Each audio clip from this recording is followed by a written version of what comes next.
এতিয়া আমি বহুতো নিউজ আৰ্টিকলত শুনিব পাই আছো যে অহাকালি মেট্ৰিকৰ ৰিজাল্ট দিব কিন্তু কোনোৱে কনফাৰ্মেশ্যন দিব নোৱাৰে কিন্তু অহাকালি যে মেট্ৰিকৰ ৰিজাল্ট দিব তোমালোকে কেনেদৰে অতি শীঘ্ৰে ৰিজাল্টটো চাব পাৰিবা তোমালোকে মোবাইল কেনেদৰে চাব পাৰিবা সেইটো আজি ভিডিঅ'টোত আলোচনা কৰিম গতিকে ভিডিঅ'টো প্ৰথমৰ পৰা শেষলৈ চাই থাকিবা তেনেহ'লে বলা ভিডিঅ'টো আৰম্ভ তোমালোকে গুগলত যাবা আৰু তাত তোমালোকে সাৰ্চ কৰিবা কেৱল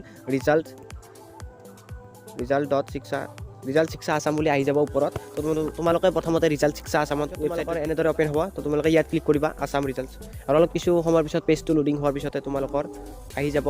তোমালোকে ইয়াত সিলেক্ট কৰিব লাগিব ক্লিক হিয়াৰ ফৰ সিলেক্ট সেবা HSLC ৰিজাল্ট 2024 এছেক ৰিজাল্ট তো তোমালোকে প্ৰথমটো সিলেক্ট কৰিবা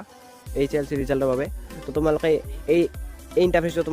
তোমালোকৰ ৰোল নম্বৰ সেইখিনি টাইপ কৰিলে তোমালোকে ৰিজাল্টটো পাই যাবা কেৱল অতি সহজ উপায় হয় এইটো ৰিজাল্ট চেক কৰা তো তোমালোকে এইটো ৱেবছাইটে ফলো কৰিবা এইটো সেৱাৰ লগত জড়িত ৱেবছাইট হয় তো তোমালোকে ইয়াত আপডেটবোৰ পাই থাকিবা কিছুদিন আগত ইয়াত লিখা আছিল যে ৰিজাল্ট টু বি এনাউন্স সুন কিন্তু এতিয়া লিখি দিয়া আছে যে result two B announce shortly ইয়াৰ অৰ্থ তোমালোকে বুজি পাইছা হয়তো কাৰণ এওঁলোকক কৈ দিয়ে যে আগতে কৈ দিয়ে এওঁলোকক যে ৰিজাল্টটো কোনদিনাখনে দিব কাৰণ তেওঁলোকে প্ৰস্তুতি কৰিব লাগিব হয় তো তোমালোকে এইটো ৱেবছাইটত চাব পাৰিবা মই ডেছক্ৰিপশ্যনৰ লিংকটো তোমালোকক দি দিম তোমালোকে